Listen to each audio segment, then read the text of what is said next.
Hi, welcome to Tea Time at the Movies. I'm your host, Tea Time. Great to be with you guys. Thanks for being here. Got a great episode for you. Reviewed 4 movies for the episode today. They are Roofman, the new Channing Tatum-led movie. Are We Good, the new documentary about comedian Mark Maron. The Taylor Swift, the official release party of a Showgirl. Music video movie, kind of. And then Coyotes, the new horror thriller that's been out for a week or two here. Glad to be here with you guys. Welcome to the show. Welcome. Glad you're here with me. If you're back, thanks for coming back. If you're new, thanks for tuning in. Like and subscribe, as they say. But let's get right into the reviews here. First up, Roofman, coming out this weekend. I went to the AMC Screen Unseen. The Scream Unseen is a horror. This was not a horror. This was a comedy, drama, suspense movie. Roofman rated R for language, nudity, and brief sexuality. We'll get into that. And this movie's 2 hours and 6 minutes. Not too long. It didn't feel that long. Just about right to tell the whole story here. This comes from writer-director Derek C. in France. For some of his past work that I liked and recognized, Place Beyond the Pines, Blue Valentine. He's worked a lot with, what's his name? I can't remember right now. But he was in both of those, the blonde guy. And Sound of Metal. Well, nominated for an Oscar a couple of years ago. So the plot, this is based on a true story. This is actually based on a true story on like weapons, liars. But after breaking into, I think they say about 40 fast food chains through the roof, criminal Jeffrey Manchester gets the name Roofman. He also robs these places. They're like McDonald's, Burger King, those types. And he goes on the run from the law and eventually hides in a Toys R Us at night. But after getting bored, he ventures back into the world and gets romantically involved with one of the employees at the Toys R Us, Lee, played by Kirsten Dunst. And that tells the story of that. Jeffrey Manchester, the Roofman, kind of gets into the love story there a little bit too. Well, I won't spoil that. But this was a T-go-see. This movie was pretty good. It had a narration in it by Channing Tatum, which helped the story move it along, explain things a little bit. But it was narrated throughout. They don't just give up on it like most movies give up on when they narrate a movie. This was a great movie. I wrote down here. Yeah, it was a great movie. Just confined in the world that it builds and loops everything in, ties everything off. It hits all the beats in an honest way. This one felt like what happened truly happened because it did happen. I'm sure they took some liberties, especially with the Toys R Us stuff, but seemed like it really happened the way that it happened. Great performances by all. Channing Tatum, sometimes he can be a little bit much, but he was good in this. He was funny. He was romantic. He was, kind-hearted. You believe that he was a kind-hearted person in this. Kirsten Dunst was good. She was a good, single mother or recently divorced mother of 2 kids. And the military friend, what's his name? Played by Lakeith Stanfield. He was great in this. He's good in everything. I like him a lot. He was a good small role for him. He plays military friend of Channing Tatum. But the rest of the cast, Channing Tatum plays Jeffrey Manchester, like I said, the Roofman. Kirsten Dunst plays Lee, the love interest, but she also works at the Toys R Us. Lakeith Stanfield, he's a friend from the military. He also plays a role in Channing getting a new identity. Juno Temple plays Lakeith Stanfield's kind of girlfriend, Michelle. Peter Dinklage was good at this. He plays Mitch, the manager of the Toys R Us. And a couple other, Ben Mendelsohn plays Pastor Ron, and his wife Uzo Adube she plays Eileen, the wife. She was good in it as well, the pastor's wife. Great casting in this. Unlike another movie I've seen recently, one battle after another. This was believable. It was diverse, whatever, in a good way. But Channing Tatum does get involved in the church a little bit. Kirsten Dunst is also involved in the church, so that's not really a spoiler. I don't think they show that in the trailer, but that's part of it. Nothing spoiling. The real spoiler is how it ends. I'm not going to spoil that here. The story unfolds in a believable way. This was well paced. 2 hours didn't feel that way. Clearly good beginning, middle, end. Everything was believable. Well shot. Great editing. Like I said, the mix in with the narration was really good. Used very effectively. You don't really see that a lot nowadays with the narration. They just put it in the dialogue nowadays. What's going on? Sounded great. Great music, great score in the background to set the mood of the scenes. Plays Channing Tatum as a kind-hearted criminal. You like his character, from the beginning. It looked like he had a lot of fun playing this role. Channing did, which came through in the acting. Some of the bad here for this movie, not that it was all good, but what plot point? He has twins and another child with. I should have wrote it down. Another lady, a Hispanic lady, but he just loses interest in it like midway through the movie. And only cares about Kirsten Dunst and her daughters. Seemed, a little inauthentic, but the mother of his real children did say, like, call back, I'm going to call the cops. So, he didn't want to get caught. He does escape prison at the beginning of the movie, or, the first third of the movie. To get to the rest of the movie, that's not really a spoiler. They don't really show in the trailer, but it's part of the movie. He escapes. He's a smart guy. He notices patterns, and that's kind of how he escapes prison. And then later on, earlier on, that's how he robbed the McDonald's by seeing patterns. Like, where the money, when the money would come in or go out, things like that. Good ending. I enjoyed the ending of this. Good ending. Ring the bell. I'm not going to spoil it for you guys, but believable ending. But it's a real story, you can look it up or just look up the plot. But if you want to be pleasantly surprised, don't look it up. The very end of the movie, during the credits, there's real footage of the real news, and like interviews concerning the Roofman Manchester, which is pretty interesting. Stay for that. It's only like 2 minutes, but pretty interesting. Ties up the story, makes it seem real believable the way they shot it, and made the story in the the movie how it was real, with people at the end, being actually interviewed when this happened. This happened like in 03, 04, that time period. The cars were pretty authentic to the time period. That was with cast, like, I don't know what you call it, all the setup, the cars of the time period set in that. It was fun watching the Toys R Us. It felt like a real Toys R Us. The entrance felt like a real Toys R Us. They probably just used an old Toys R Us building with the weird entrance that a lot of them had. But this was a go see this movie. Pretty good. Maybe a decade, two ago, this would have been like the third best movie out. But right now, everything else coming out this weekend, maybe the best one coming out. But believable story, real, based on a true story, comedy. The sexuality. Channing Tatum and Kirsten Dunst have sex in this. They do show it. She Dunst do it again. She's not the one nude in this. There's no titties or anything. No titty alert. I can't, because there's no. The nudity is really him when they show it in the trailer when he's like bathing in the Toys R Us, and then Peter Dinklage walks in on him. So Channing Tatum's is the only nudity, but there is a sex scene. Kirsten Dunst, Channing Tatum. Good to see. Good. It's back. It's back, baby. Let's just show the titties. She's done it before. Kirsten Dunst. What, in that movie about the world ending? She's like in the moonlight, and she's bearing it all. I remember it like I saw it yesterday, even though it's probably been since 2018 or something.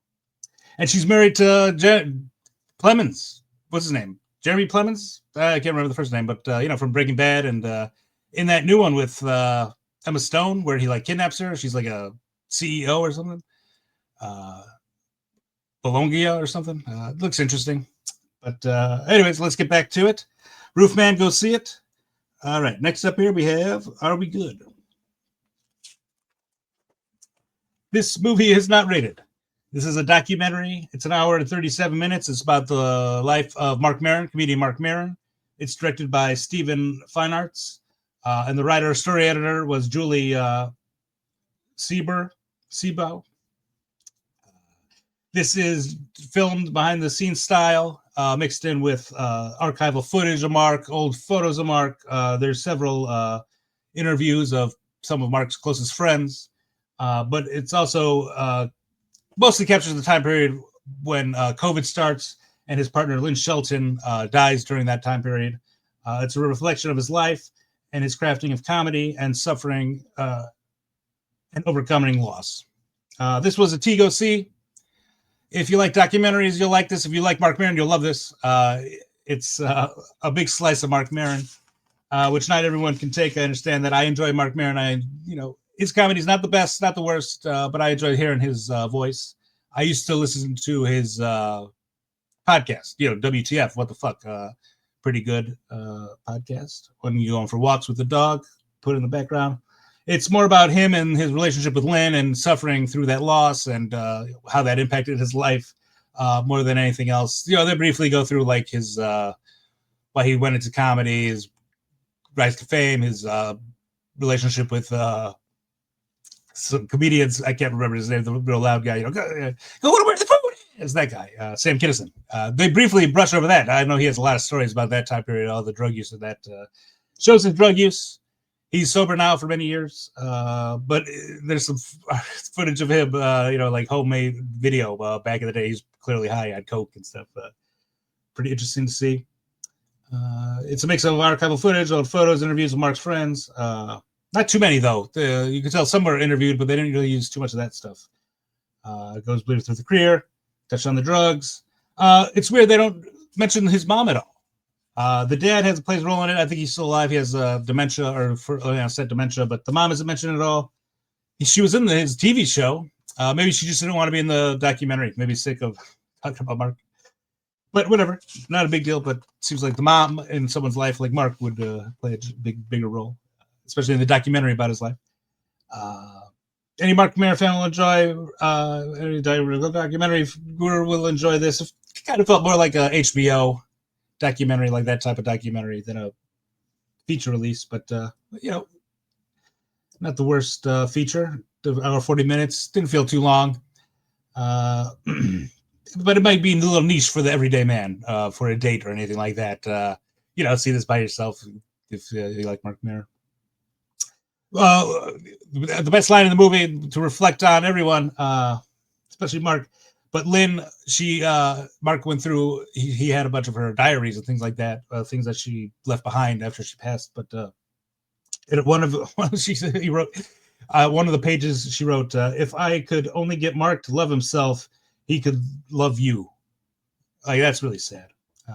So this movie kind of sad about Marc Maron and his sad life with his cats, the loss of Lynn. Near the end, I think he does get a new girlfriend or a love interest, but they really touch on that too much. It doesn't get too political.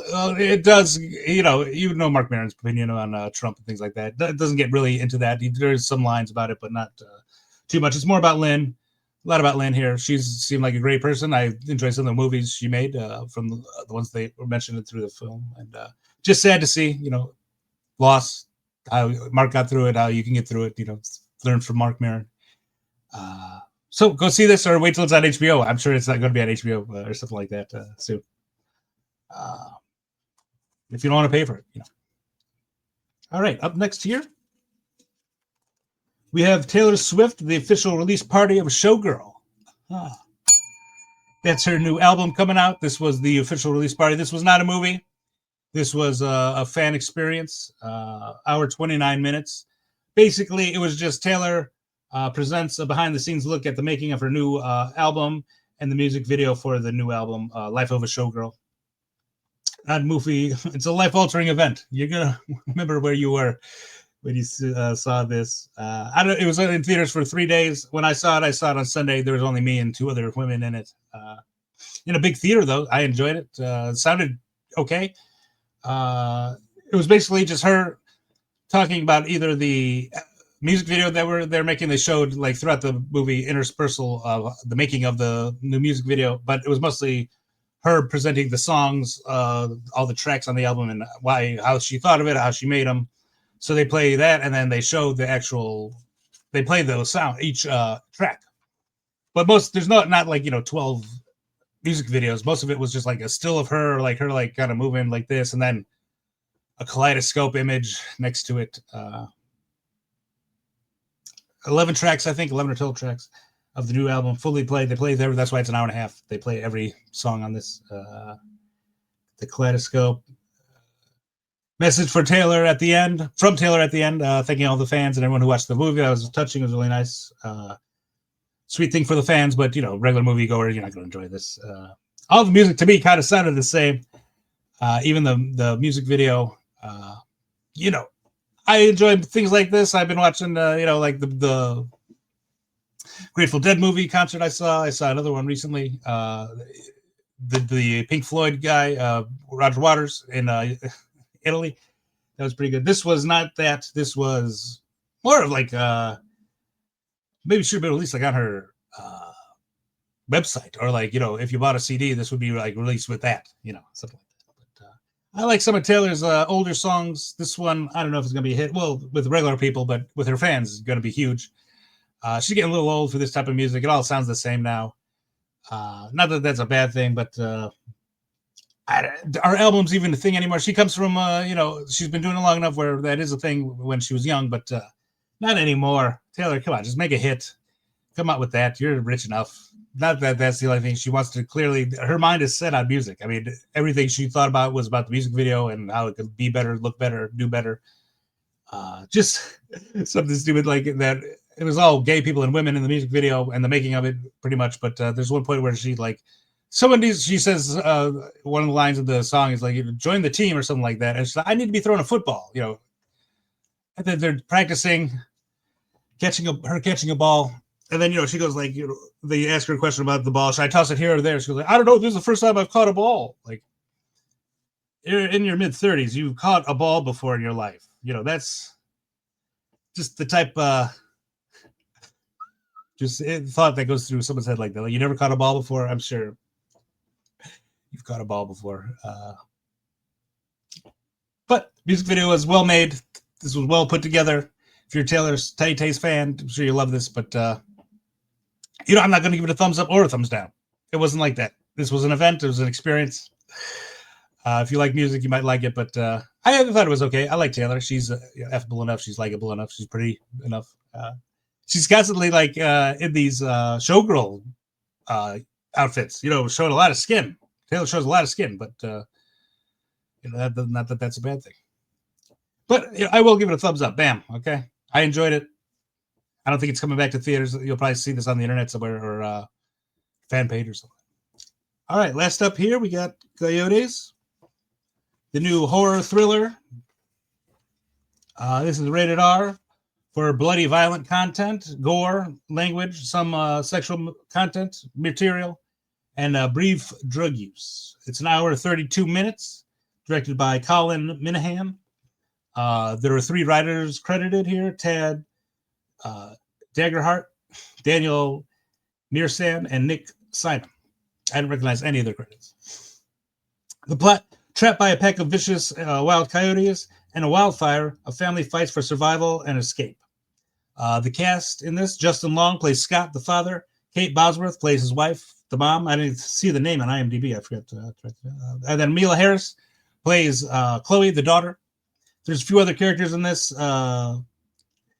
Keir O'Donnell plays the pest control guy. He comes at the beginning of the movie. They have rat problems. He's also in it throughout the movie. Then there's a neighbor and there's a hooker. That's about it. Just a small cast, but overall, this was a no thanks, not for me. Although I did enjoy the first 45 minutes. The buildup of it was pretty good, but the last 45 was lacking and dragged a bit. First and foremost, the coyotes were not believable. They're clearly CGI. They looked weird when they were moving, walking around. And they only really show them on camera when they're like growling or snarling at you. When they're like running at you or like attacking, it's a real quick cut of like, a shadow and then the person falling. So a low budget movie, not that that's a bad thing. They used it when they could, but it seems like it was fake CGI wolves or coyotes. They don't act like wild animals in any of their behavior. Well, maybe some of it, but some of the decisions making didn't seem like what wild animals would do. A bad part of this was the neighbor part was over the top. He's like a cokehead or something, and then he like hires a hooker, and she comes to their, Justin Long's house. That she gets the house mixed up, even though she seems like she's been there before because seemed like she knew the guy, the neighbor before, but whatever. It was kind of believable for the hapless, hopeless people from LA. It seems pretty useless even when they're being useful. Justin Long, Kate Bosworth both play those roles, hapless, hopeless. But also, they also make some good decisions.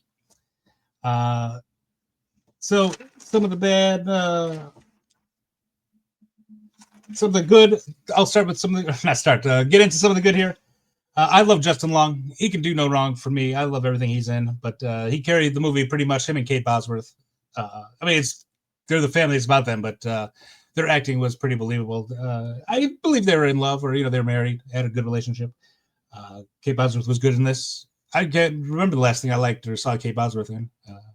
Been a long time, but this was shot well. The music score in the background was good. Setting the mood was not overwhelming or anything like that. Good use of the opening credits to set the world up of these coyotes, because you think, like, why are these coyotes so menacing? But it kind of goes through, like, environment loss, and they're getting pushed into the cities. There's good use of setting up the story and entering the producer and executive producers, stuff like that. Some of the bad.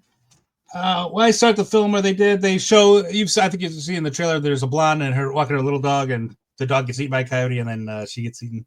Well, I started there because later in the movie they reveal that the daughter was feeding the coyotes at the beginning of the movie, and that's why the coyotes were there, because the daughter was feeding it. Why not just show that at the beginning of the movie, or her leaving out the bowl, and then the coyote comes and then kills the blonde. Seemed like that would have been an easy fix, even with ADR or whatever, after production, to fix that.